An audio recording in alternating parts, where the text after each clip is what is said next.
Cliff's List. I'm Cliff, and I have as my special guest today Minnie Lane, who is a dating, coaching, and attraction specialist.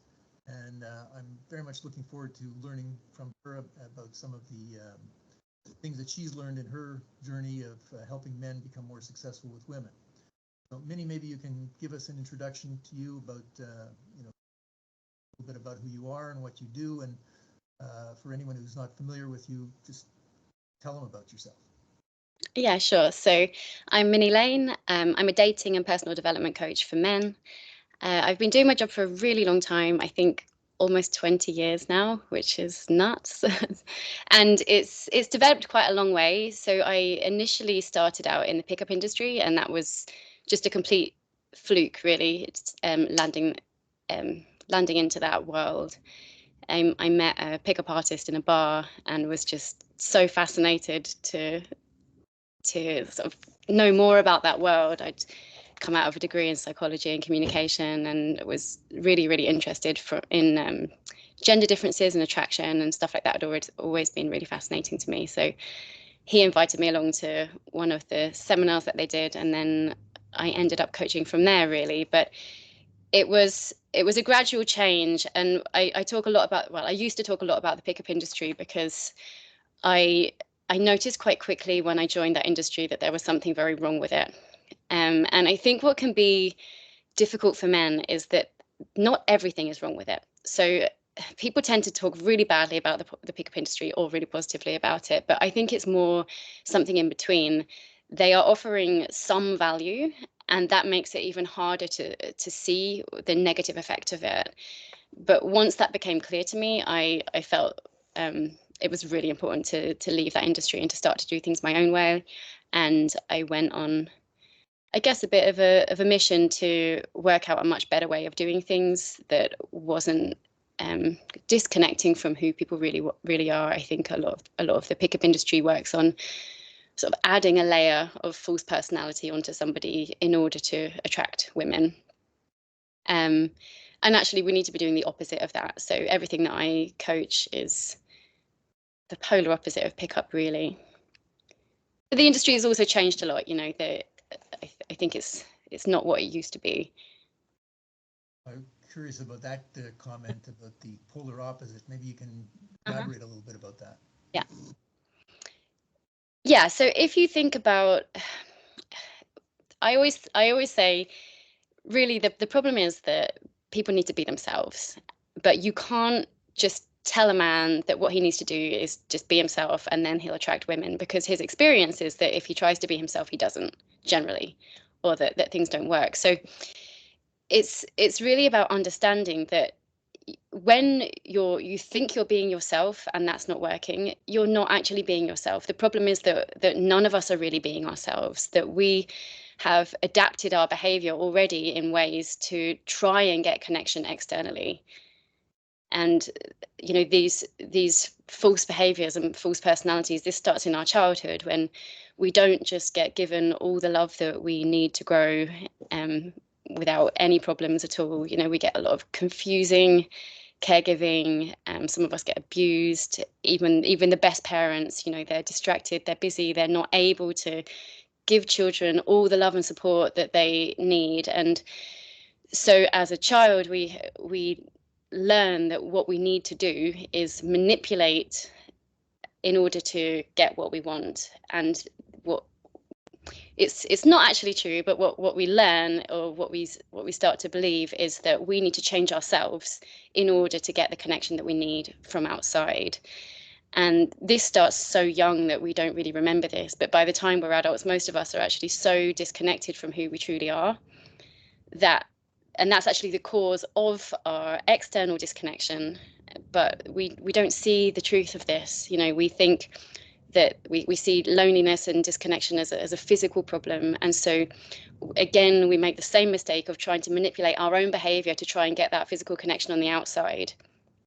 And what we find is that you can do that. That's the whole pickup industry. That's change your behavior and you can get the physical connection externally. And the misleading thing for many people is that it works. It works in terms of getting that external physical connection and more external reward and validation and success with women. But it also doesn't work at all, because the further disconnection that you have to do in order to put on that another layer of false behavior is actually making you more disconnected from who you really are. So what you'll find over time, and I've seen this happen time and time again, you know, I've observed the pickup industry and pickup artists for decades. And what you find over time is you've got more and more success with women and you feel lonelier than ever. And I think that's a lot of men's experience if they've gone on that journey.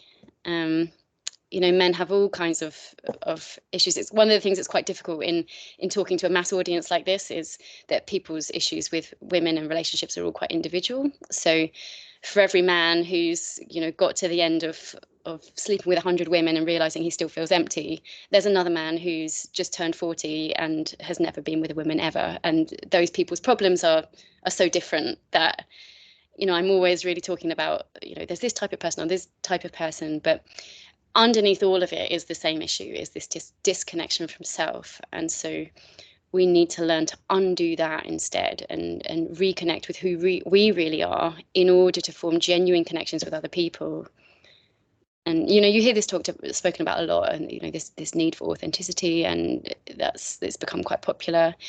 And it's true. You know, I think still a lot of people don't really understand what it means, but that is true. You know, you have to be authentic, you have to be honest, you have to be truthful, you have to find out who you really are and have the courage to present that self, not this made up self. You know, it's been said that I think women have a more difficult time to understand what really works with women, because it's like, you know, how do you, the phrase was been like, how do you teach a fish to catch a fish, you know? But what I'd like to learn a little bit about, I guess, your journey of and more of a practical experience with the men you've dealt with, sort of learning from when you started this and those sort of things that resonated with you, that started to really make sense and started to really work as far as actually helping guys to overcome their problems and their difficulties, which I think in a lot of ways they're probably, you know, more in common than there are differences. There's probably, you know, it reminds me of this statistic I heard recently, that there was a book done recently with where I think they polled 17,000 women, and they found, I think, 237 reasons why a woman would have sex with a man, whereas with a man there's like 4. Or just one a lot of the time. So the point is that I'd like to learn more about your process of having learned what works and what didn't work, and like in a practical way. Okay. Okay. Yeah, that's a lot. That's a lot of different things there. So can I go back to what you started with, because I think that's really interesting. And by some strange serendipitous reason, I've actually been writing about this today. Your comment on how, you know, you can't teach a fish to catch, can't ask a fish how to catch itself. Basically. And yeah, I find it really interesting when people use this saying to talk about dating, and why you shouldn't ask a female's opinion, because in that analogy you are making the fish your prey. So you're in a position of predator and the fish is in a position of prey. And if that is the dynamic, then yes, of course, you don't ask the fish how to catch itself, because your intention is to manipulate the situation so that you catch the fish unaware in a way that the fish doesn't want to actually happen, for malintention, right? And it's interesting that this analogy gets used as to why you shouldn't listen to me, but you should listen to other dating. You know, I've had people write abuse on my social media channels and stuff like that, saying exactly this. And I do think it's really interesting, because this is the problem, is that men are seeing women as this thing that doesn't want to get caught, that they have to sort of trick them into getting caught. And if they can't work out how to trick them, they're never going to get them. Now, let's think about it another way. Maybe the woman does want to get caught. Maybe the woman wants to get caught. Maybe she's a good catch and she wants to be caught by somebody who's also a good catch. And maybe she's completely open to that. Now, that is my experience of all women that I've ever met. And that's certainly my experience of myself. Now, you can ask me how to catch me because I do want to get caught. I want to be caught by the most amazing man ever. And I can tell you how to do that. And I have been caught by men who I think are amazing. And I can tell you exactly why they caught me and how they caught me and what it was that I liked about them. So the analogy is really flawed, in my opinion. And I get why people say it, but you know, you need to look at that and realize that this is kind of the problem, is that men are not seeing themselves as something that women actually want. And that's their own insecurity speaking. That's them thinking, oh, no woman would ever want me. I'm not good enough for women. Women are up here, I'm down here. I need to trick her. I need to manipulate her. I need to ask other men how they've managed to do it. And if I can interrupt you for just a second, let me put a little clarity, I think, into this, and I think that this may make it a little bit more understandable, maybe. Yes, I totally understand where you're going with this, but I think at the same time, what men have experienced is that what women say they want and what they actually go for is often completely different.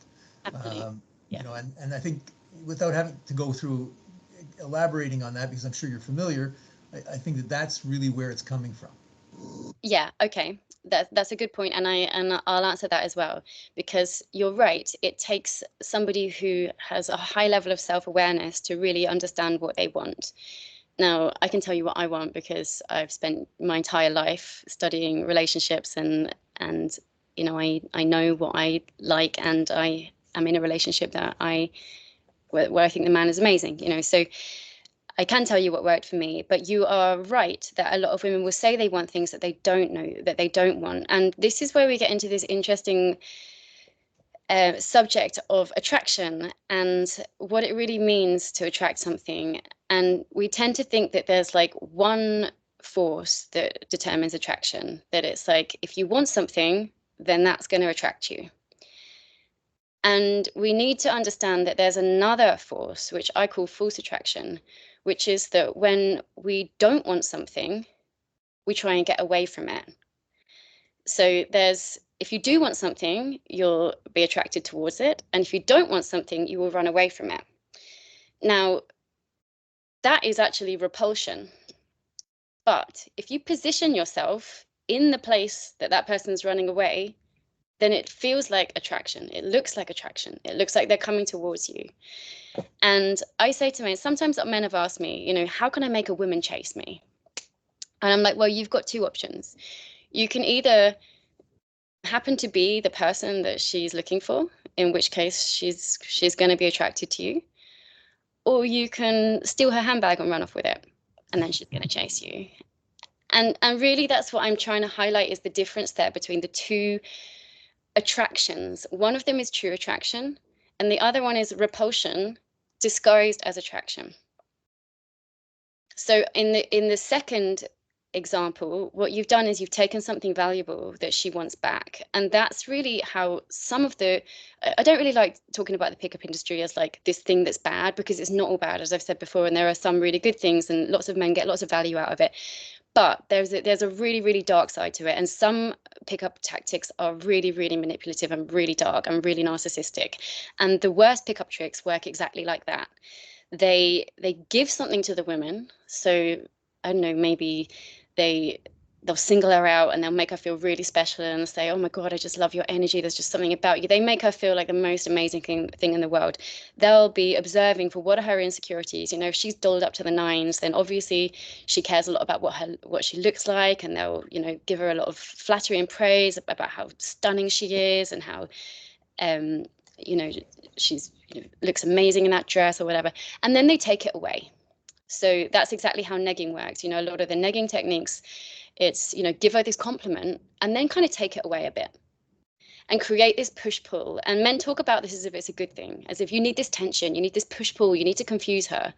This is weakness speaking. This is weakness. This is men who who don't have the confidence for true attraction. They manipulate using fear and insecurity instead to create false attraction in order to keep the women. It's quite difficult to explain in a really simple way, but essentially what I teach is helping men realize the difference between those two things. And it doesn't have to be super manipulative. You know, I'm not talking about necessarily, you know, really truly narcissistic dark behaviors that trap a woman and prey on her and tap into her insecurities and keep her in a state of fear. I'm talking about the much more subtle behaviors that make it much harder to recognize that it's still that dynamic that's actually going on, just in a way that's a lot more generally acceptable. And I think the danger of a lot of the dating industry is that a lot of men don't really recognize the true difference between these things. And so a lot of people, in the name of good, are teaching this sort of hybrid between positive and negative, between real attraction and false attraction. And they don't actually realize that's what they're doing. Because men, I notice in this industry, understandably, completely understandably, they are more focused on what works rather than why it's working. You know, it's if it's getting results, then they want to do more of it. But Yeah, look at the long-term results. Sorry, carry on. no, it's like you know, I've been around the pickup industry from the early days, and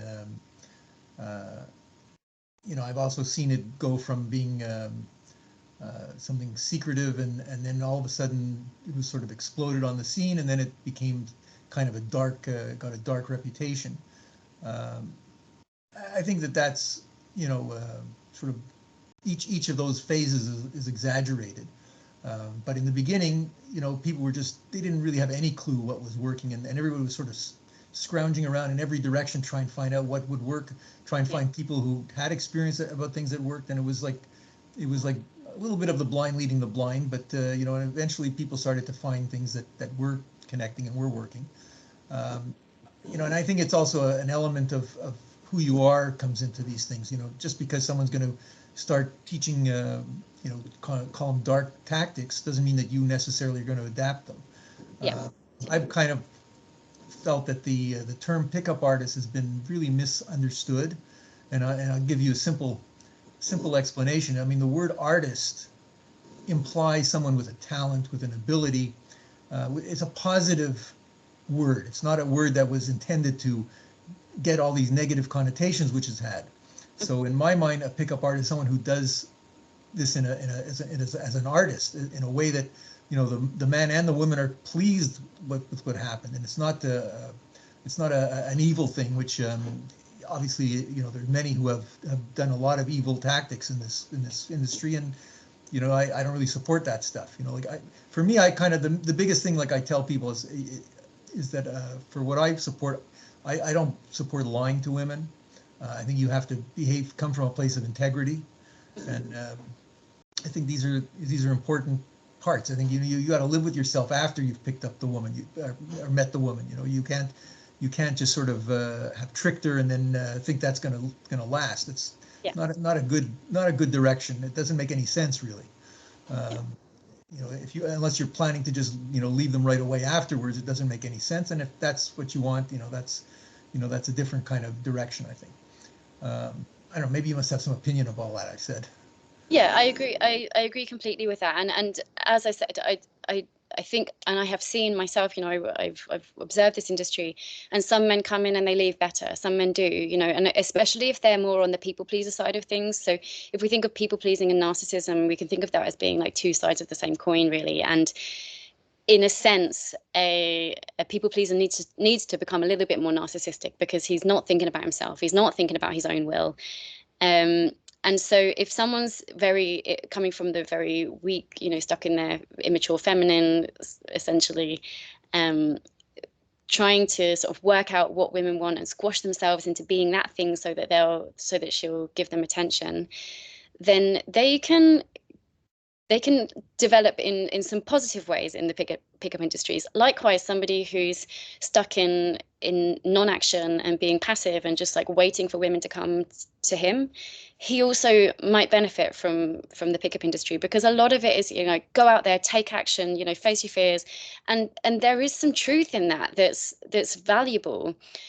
But the danger is that when you're dishing out this one size fits all advice, what happens is that what's really great advice for somebody, so say you've got a people pleaser and you say to them, just stop worrying about what women want, stop worrying about what other people think, and just got to go for what you want, then that's great advice, because that person does need to stop getting stuck in totally consumed and paralyzed by worrying what other people are thinking, and worrying about, you know, interrupting her day and what she's thinking and what she wants. They do need to drop some of that and take action and worry about that less.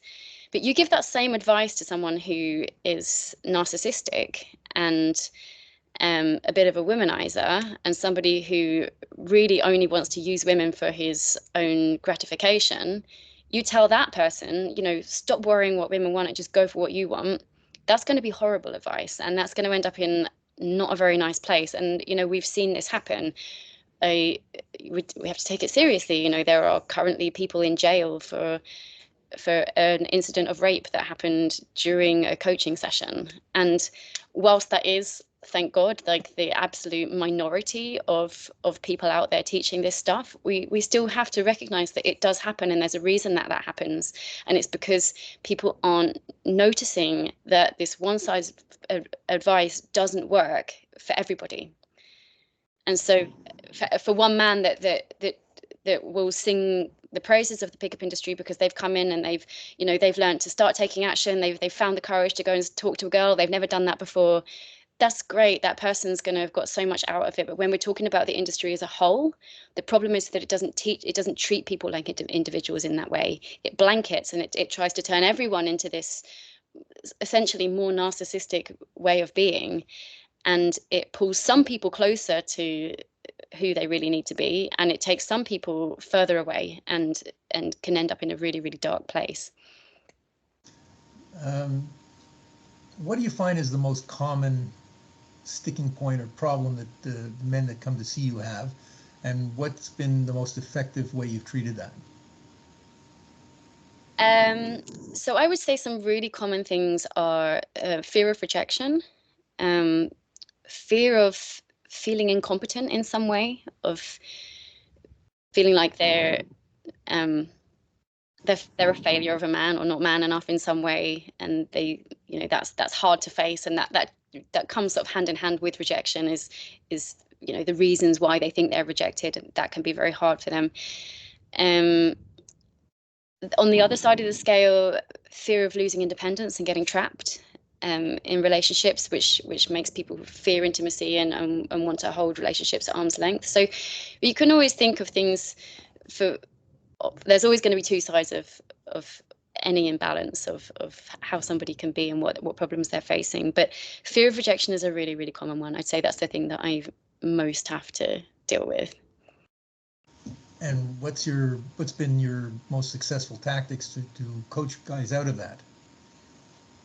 Yeah, so I mean, this would be an entire like hour or two lesson in itself if I was teaching it to a client, but I can cover some of the basics. And I think the most important thing that I can tell people is to really understand rejection a bit more, and the how we perceive our experience and the cause of our experience is generally completely wrong. You know, that we perceive that things are happening, and those things that happen are causing us to feel a certain way. And so if you went up to a girl and she rejected you, and that made you feel, oh my God, I'm a failure, I'll never get a girlfriend, I feel horrendous, I feel embarrassed, I feel ashamed, then your perception is going to be that her rejection made you feel those things, and that if it wasn't for her rejection, that you wouldn't. So you see her as the cause of those thoughts and feelings. Actually, what's happening is that she's a trigger, that you can think of any interaction with another person as essentially like a mirror to yourself. So what you've really experienced in her rejection is a reflection of the ways that you reject yourself. And once you truly understand that that is what's going on, that changes everything. Okay. Should I talk a little bit more about Yeah. that? So say that you went over to a girl and you got rejected, but she didn't say why. And another man went over to the girl, also got rejected, but she also didn't say why. You're both going to walk away feeling different things and thinking different things. One of you is going to walk away thinking, oh my God, it's because I'm ugly, I'm not tall enough, you know, women think I'm an idiot, whatever. The other person's going to walk away saying, oh, like it's because of my communication, it's because I was probably invading her space, you know, she probably thinks I'm a weirdo. And because I've been a dating coach for so long, right, I've seen this happen so many times. I've had literally thousands of men come to me and tell me why they've just been rejected. Tell me what they're feeling, that she made them feel. Her rejection made them feel this thing. Now, if that was true, if it was her rejection that made them feel that thing, then every man would feel exactly the same thing. But that's not what happens. What happens is they all feel something completely different. And what they feel and what they think and what they experience is completely unique based on their own insecurities. So if you have limiting beliefs about yourself, you think that, you know, you're not good enough to get the kind of woman that you would like because you're too short, too ugly, and too stupid, then you will perceive every rejection as confirmation of those things. What do you coach men to do to avoid the rejection in the first place? So I don't teach men to avoid rejection. So you feel it's good for them to get that experience and not let it bother them? Is that the idea? I teach them to completely reframe the way that they think about rejection so that the experience of rejection isn't a failure. So you basically teach them how to deal with it rather than to, I guess, have a more successful approach when they go up to try and avoid the rejection, or you know, or to, you know, like for example, are you being rejected when a woman says she has a boyfriend? Now, sometimes she does and sometimes she doesn't, but you know, that's not necessarily a rejection if it's the truth. You know, she's just not available. So, you know, in my mind, it'd be a good idea to try and approach her in a manner which gives you the highest potential for success. Right, yeah, see, I understand what you're saying. Yes, so I would say I don't teach. Oh, I think I've lost the connection. Can you still hear me? You're here, no problem. So I don't teach men to avoid rejection flat out, but I do coach them to try and optimize, of course, their chances of success, but also to measure success in a different way, to be honest. So I don't know if I've got time to really go into that right now, but of course there are things that you can do to optimize it being a good connection and a true and a genuine connection. You can't do anything about whether someone's got a boyfriend, and you also can't do anything about whether they're going to use that as an excuse if they don't have a boyfriend. I don't, you know, some men will say, oh, you know, she's got a boyfriend, you know, try and get around it this way or try and keep it in this way. But essentially it's like what she's communicating to you there is that she doesn't want to have an interaction with you. She doesn't want to continue that interaction. And I teach men to respect that. That actually one thing they really need to do, as in general, as a gender, is not try and enforce themselves on women's boundaries. But if a woman is expressing a boundary, whether that's verbally or whether that's made clear in body language or another way, to respect that boundary.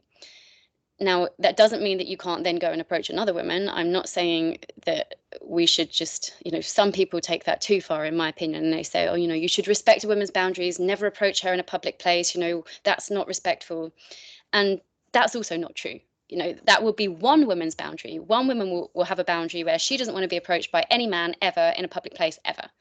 That's fine. She can have that boundary. I don't have that boundary. I have a boundary where anyone can approach me at any time, and that's completely fine. But I do have a boundary on whether or not I am given a choice in that interaction. And if I express a boundary that says, actually, right now I don't want to interact, then I want that to be respected. And if, as a gender, more trust could be built by men, that women's boundaries will be respected, then actually a lot more women wouldn't mind being approached. When I see women dismiss men, it's often not because an interaction has started and then they've changed their mind and rejected them. It's because they are afraid of what will happen in the first place if they allow somebody in. You know, if somebody's, and I experienced that myself, you know, if I'm walking down the street and I've got like maybe 5 minutes to spare and someone approaches me, if I'm not sure if they're going to respect me, the fact that I've got 5 minutes, I'm not going to talk to them. I'm not going to open up that conversation. That's why if I'm walking down the street and someone with a charity T-shirt comes up to me and I've got 5 minutes, there's no way I'm entertaining even for a second, even making eye contact with that person, because I know how well trained they are to try and trap you into giving them more of your time without you actually consenting to that. And it's the same with being approached by a man. You know, I want it to be consensual. And if he's trying to manipulate my boundaries in order to spend more time with me or get more attention from me, I've got no time for that. And that's fine for me because I'm very good at expressing my boundaries, but a lot of women aren't. A lot of women aren't very good at being assertive with their boundaries or speaking up or enforcing a boundary. And so if a woman feels more like that, sometimes she'll cut an interaction short at the beginning or won't even allow an interaction to develop in the first place because she's afraid of being trapped and not having the strength to assert her boundary in a way that's going to be respected. Now, I think this needs to be tackled from both sides. I'm not somebody that's just like, oh, it's all up to men to work out where women's boundaries are and that they should never even approach a woman. I think that's bullshit, to be honest. I think that this is something that needs to come from both sides. Women need to learn how to speak up and understand their boundaries and tell and communicate where their boundaries are. But also on the other side, men need to be listening and they need to respect that and not be trying to worm their way in despite someone expressing a boundary. Does that make sense? Yes. I guess my impression is that where my direction is more, of course, you know, when a woman has boundaries or is not interested, you know, you've got to respect all of that. But more what I'm kind of looking to learn about is assuming that you approach a woman who's not sort of rushing somewhere, or she's not available or something, someone who's potentially open to the experience. You know, what would you suggest is the most effective ways to for a man to create an interaction with her, to, you know, put things on the right track?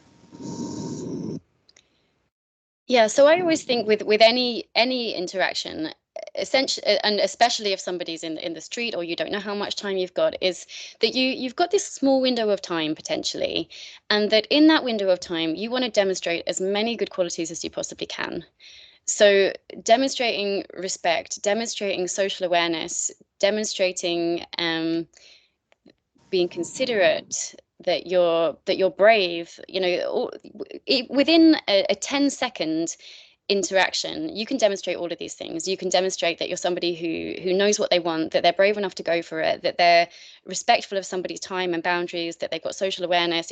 There's ways in which you can communicate all of those things, and some of that is going to be in your body language. You know, how much space are you giving her? I always say to men, just never approach somebody from behind, don't touch her, you know, these kind of things to show that you're being respectful of somebody's boundaries while you're finding out where someone's boundaries are.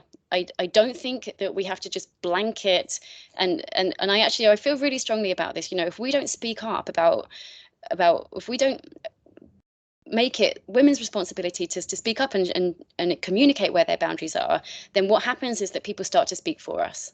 and then laws get put in, you know, that it's not acceptable to approach a woman on the street. And I just don't think that we should be speaking for all women like that. You know, some women are more like me and they're more than happy to speak to people. I don't even mind if someone comes up to me on the street and tries to chat me up, even though I've got a boyfriend. You know, that's not a problem for me. I'm a friendly person. I like to interact with people, and I think that lots of women feel like that too. And that the approach should be more about how can you err on the side of caution whilst finding out where someone's boundaries are. And a lot of that comes into really helping men read women's boundaries, and that's not something I'm going to have time to go into now, but that your approach should be allowing her, making it as easy as possible for her to show you where her boundaries are, whilst making it as clear as possible what your intentions are, and demonstrating as many good qualities as possible. So just some like quick fire things would be, you know, don't approach her from behind, give her space. I think you can learn to feel the difference in what's a comfortable amount of distance between someone. You can practice that with a friend. You know, you can stand 1 meter apart, and then 80 centimeters, 60 centimeters. If you do that, you'll notice how differently it feels. You'll notice that the intensity changes. So be respectful. You know, don't get right up in her face. Demonstrate social awareness. You know, if she's walking really quickly, then in your approach, you want to say something like, "Hey, look, I can see you're in a rush." Then she knows you're not going to waste her time. If you sort of sidle up, she's rushing, it's, you know, there are tricks and stuff that you can do to overcome that, but I don't subscribe to any of that. You know, I think be upfront and be as honest as you can. You know, let her see where you've come from. Tell her where you've come from. If you're going to approach someone in the street, then be upfront about that. Tell her, you know, I can see you're in a rush. I won't take your time, but I just saw you from across the street and I wanted to come and speak to you. Tell her the truth of the reason. Obviously, if the truth is because you've got nice tits, don't say that, but question to yourself, you know, why are it, you know, is this really what's important? But, you know, just don't hide stuff. I think that men, they think they have to hide who they really are and what their true intentions are in order to get what they want from women. And it's just the wrong way of looking at things. You know, women want to make connections. Women love having sex. I don't have any judgments on the length of an interaction that somebody is going for. You know, if you want to have a one-night stand, you don't have to pretend to somebody that they're the love of your life or you've never met anyone like them and that you want to have babies with them just to get them into bed. You can absolutely say to somebody, "Hey, look, I'm not looking for anything serious right now, but I'm really enjoying chatting to you. I'd love to spend the night with you. You know, what do you think?" And that upfrontness actually builds trust that allows women's boundaries to open sometimes. So a lot of women's guard is up because they don't trust their boundaries to be respected. And this is really, really important to understand. When you show somebody, "Hey, look, I'm not hiding anything. This is who I am. This is why I'm interested in you. This is what I'm interested in. This is the way I see it going." Often what you find is that she can relax enough to just think, okay, is that what I want? And I know from my own experience that, you know, in general, I'm not really interested in casual relationships at all, but I have had casual relationships, and those casual relationships have been with people who were upfront about that, and it happened to be at a time in my life where I was open to that, and those relationships were loving, nourishing relationships, even if, you know, whether they lasted a week or a month. You know, that I still look back fondly on those people, and I'm sure they look back fondly on me, because we weren't using each other, we weren't manipulating each other, we weren't tricking each other into staying with each other for that month, you know, under the false pretense of something else happening. It was just upfront. It's like, hey, where are you in your life? Where am I in my life? Are we in alignment? Great. If not, move on. And for that to be okay, you know, if you have an honest connection with someone, an authentic connection with somebody, and you're really just looking for a load of fun for one evening, and she's not, you know, she's just broken up with her boyfriend, isn't really feeling like that, and is more looking to gradually get it back into the dating field and wants a long-term relationship, then accept that you're not on the same page, and that's fine. Go and find someone who is on the same page. There are women out there who just think, do you know what I really want right now? I just want great fun and great connection for probably just one night, you know? And go and find one of those women if that's what you want. I think you've somewhat focused on, I guess, kind of meeting people through a sort of a pickup tactic. Yeah. I'm curious about what your thoughts are on other ways of meeting women, and any suggestions or ideas about how to be more successful in those tactics, for like online or various other places where you might go to meet women. Yeah, sure. And it's funny that I've ended up talking about this because I actually don't teach pickup at all. I don't teach people to approach people in the street at all. I more focus on other ways of meeting people. Now, online is obviously a very popular way of meeting people these days. I don't have any strong feelings about whether people should or shouldn't use dating apps. But my belief is that if you're going to use dating apps, don't let it replace meeting people in everyday life. Carry on your life as if dating apps didn't exist, and and put yourself out there to try and meet people in real life, and have dating apps as like an extra way that you can meet people. That means that it's possible you'll meet someone while you're on the toilet, that it's like in addition to your life, not like, oh, I don't go out and meet people or do anything anymore, all I do is sit at home swiping. The I mean, I could do an entire podcast on how to make a good dating profile. But again, honesty, just be really upfront about what it is that you're looking for. Try and give someone some insight into who you really are. Make sure that your photos are in alignment with who you really are and the kind of relationship and lifestyle that you're looking for.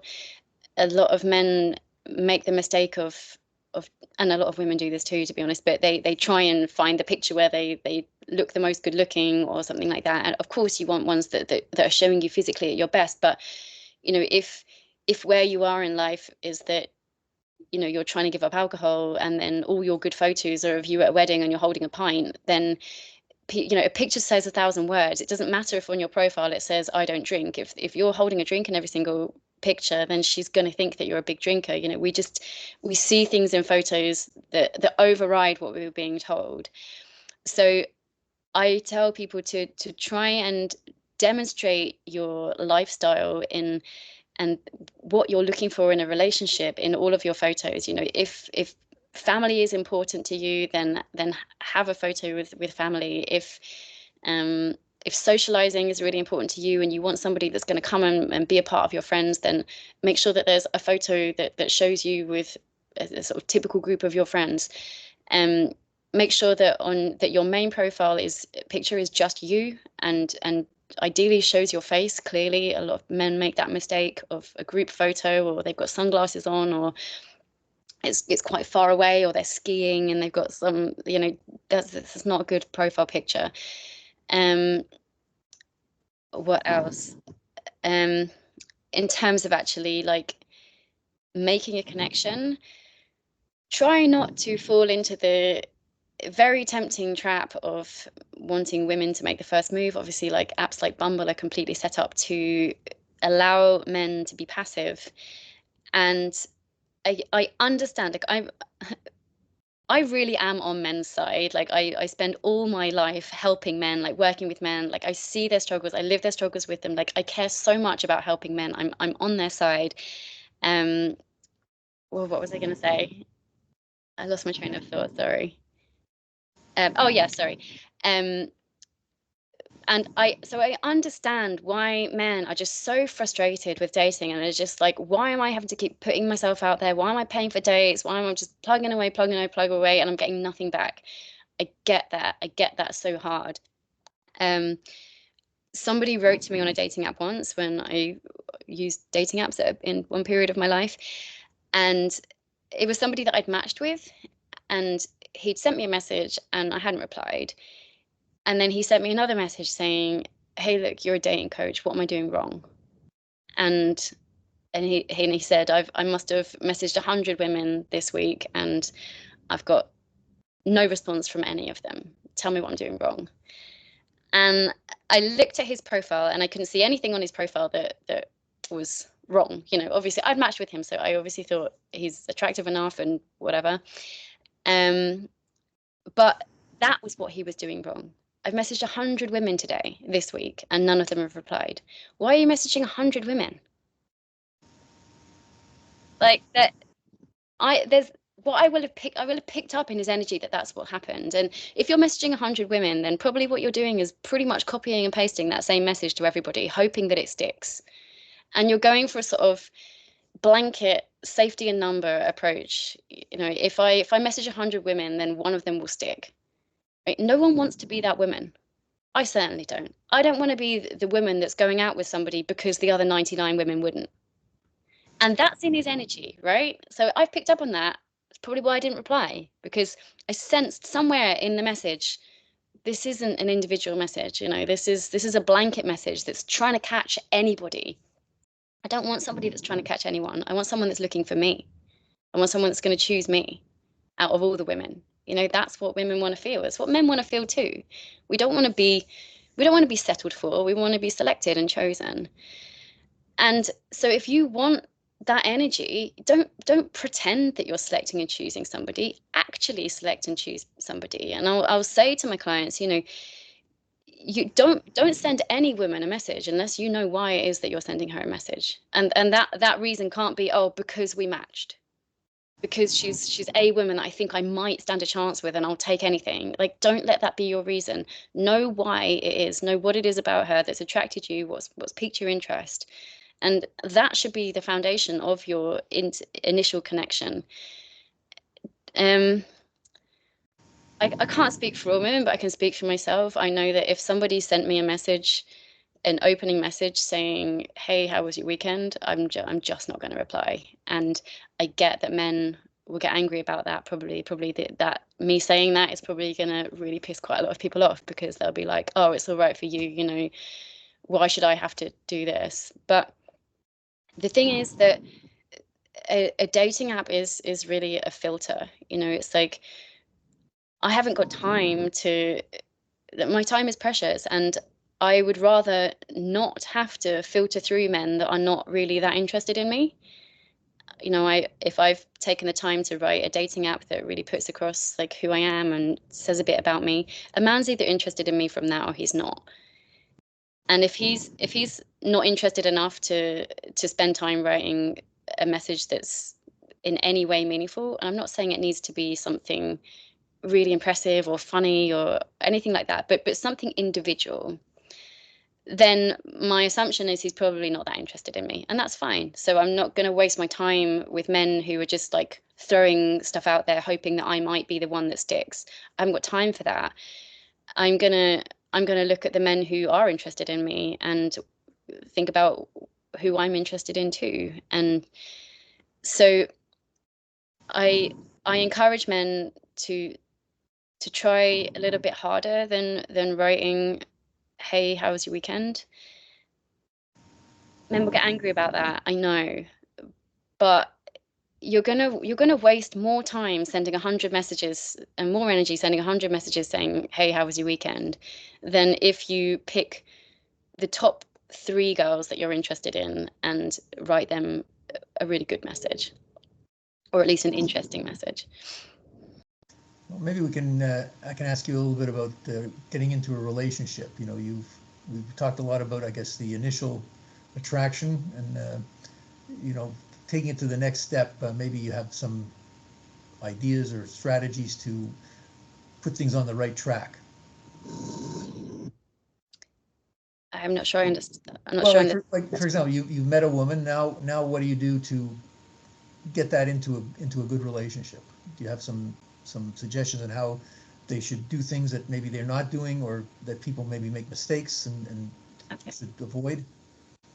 Yeah. So what stage are you saying that we're at? That they've been on a date? They've met, and now the next step, you know, basically, you know, whether it's the second date, fourth date, you know, once you're starting to go beyond just having met the person.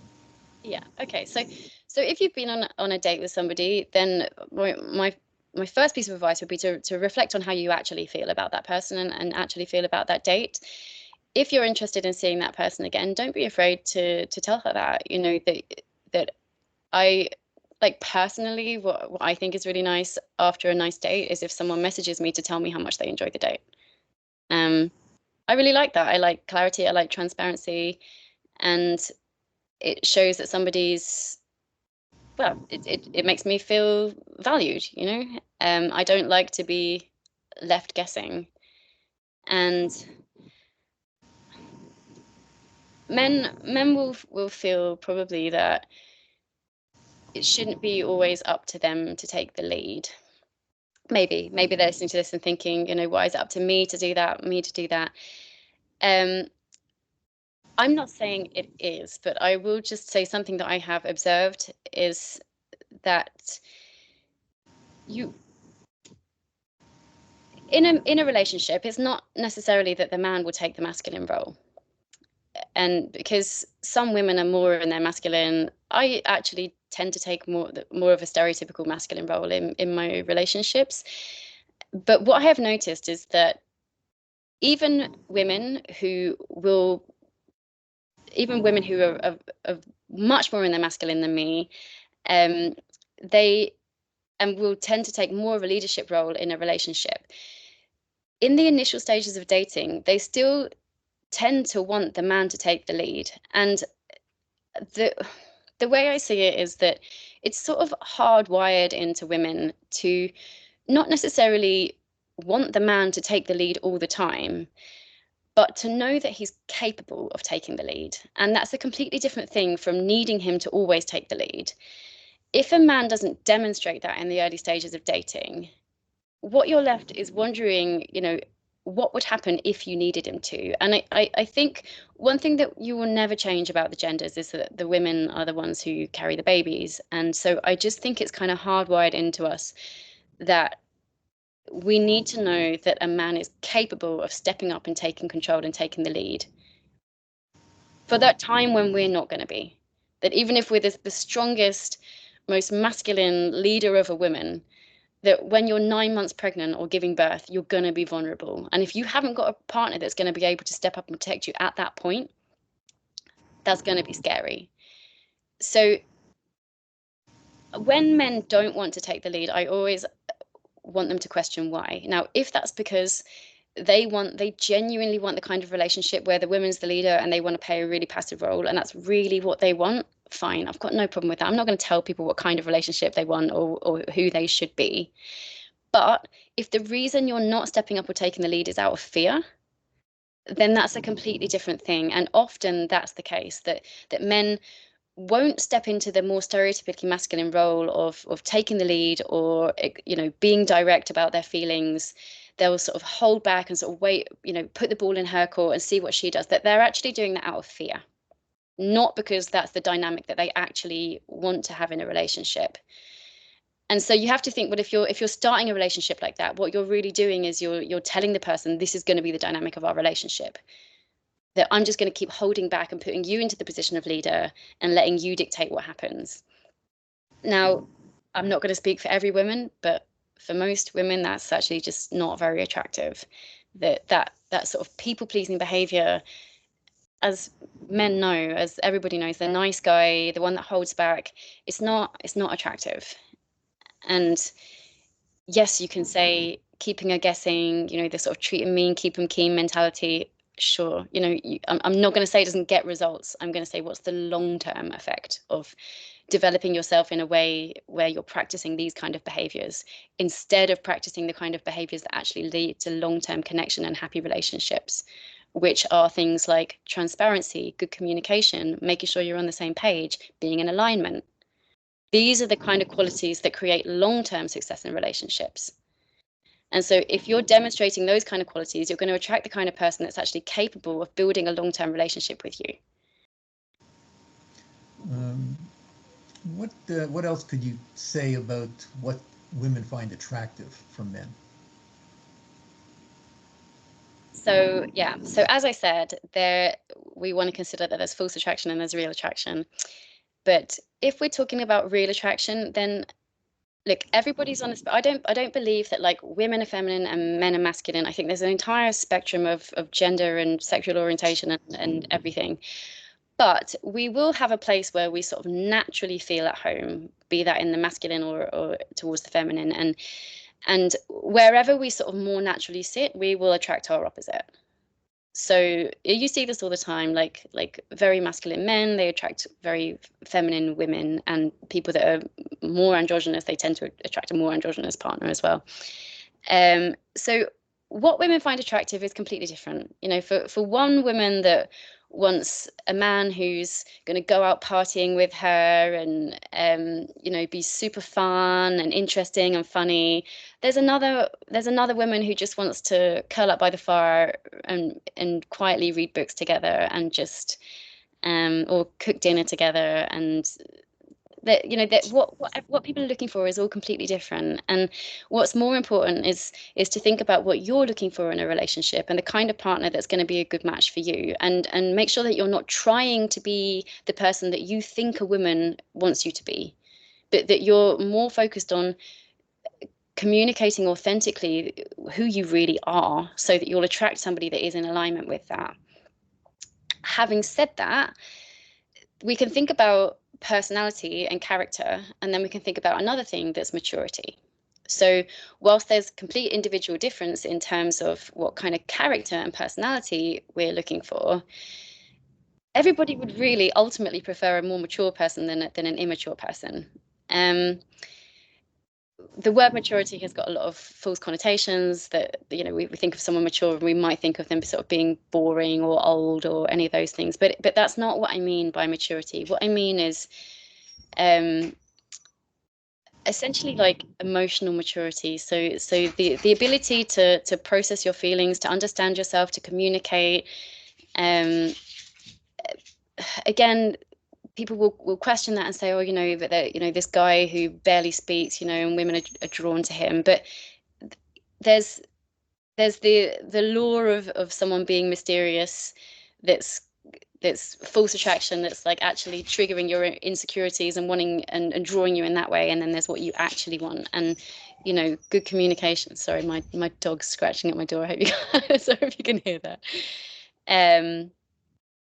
Yeah, we want the same thing that men want. You know, we want a partner that's kind, that's considerate, that's going to put us first, that's going to prioritize the relationship, that's going to listen to us, that's going to care about our feelings, that's going to allow us to express ourselves authentically, that's going to be there through thick and thin.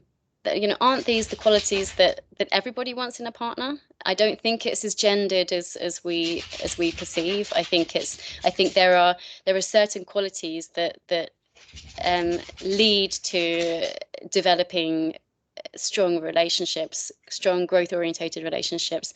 And those kind of qualities are